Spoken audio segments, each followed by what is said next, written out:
Сәлем, құрметті оқырман. Бүгін сізге ерекше, жүректі тербейтін әрі шытырманға толы ұзақ ертегі ұсынамын. Егер сізге ұнаса, арнаға жазылып пікір қалдырыңыз. Бұл мен үшін үлкен қолдау. Аяулым және сиқырлы мысық. Ерте емес, кеше ғана Алатау етегіндегі Жұлдызды ауылында аяулым есімді қыз өмір сүріпті. Ол өте білімді, сабырлы, жүрегі кең қыз болатын. Ауыл балаларының болашағына алаңдаған аяулым қалаға оқуға аттанады. Ол білім алып, ауылына қайта оралып, мектеп ашуды армандайды. Бір күні аяулым ауыл сыртындағы орманға серуенге шығып, ағаш түбінде жарақат алған кішкентай қара мысықты тауып алады. Ол мысықты үйіне алып келіп, қамқорлық танытып емдеп жібереді. Мысықтың аты Мыршық болады. Бірақ бұл жай ғана мысық емес еді.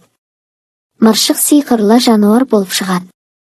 Түнде бәрі ұйықтағанда ол сөйлей алады, тіпті адамдардың ойларында оқи алады екен.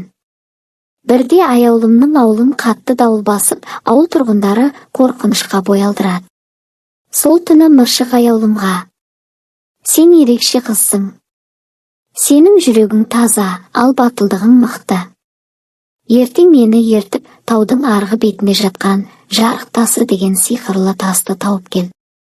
Ол ауылды қиындықтан құтқарады» дейді. Аяулым қорықпайды. Мыршықпен бірге ұзақ жолға аттанып, орманды, өзенді, тіпті биік жартастарды да еңсереді. Жол бойы түрлі аңдармен дос болады, жылаған балапанға көмектеседі, адасқан киікті жолға салады. Аяулымның мейірімі мен батылдығы оған жарық тасын табуға жол ашады. Ақыры ол тасты тауып, ауылына келеді.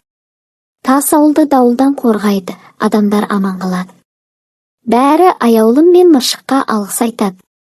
Ал Мыршық түн сайын аяулыммен сырласып, екеуі бірге сиқырлы істер жасауды жалғастыра береді. Ауылда күтіп отырған тосын сый көп еді. Мектеп орнына белгісіз бір топ адамдар заңсыз кен өндіруді бастап кеткен. Олар ауылды иемденіп алғысы келіп, тұрғындарды қорқыта бастапты. Аяулым бұл жағдайға бей-жай қарай алмады. Ол бұрынғы сыныптасы, бүгінде журналист болған Талғатқа хабарласады. Екеуі бірге бұл заңсыз әрекетті дәлелдеп, ауыл халқын біріктіреді.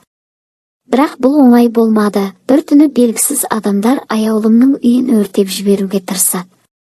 Абырой болғанда ол дер кезінде ауыл қариясының үйіне тығылып үлгереді. Осыдан кейін аяулым ауыл халқымен бірігіп, заңсыз топты тоқтатады.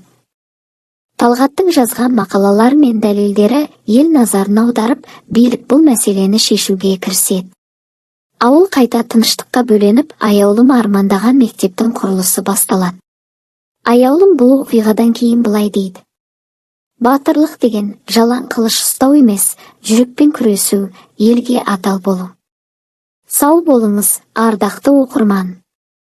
Егер бұл әңгіме сіздің жүрегіңізге жол тапса, арнаға жазылып, қолдау білдіріңіз. Келесі әңгімелерде кездескенше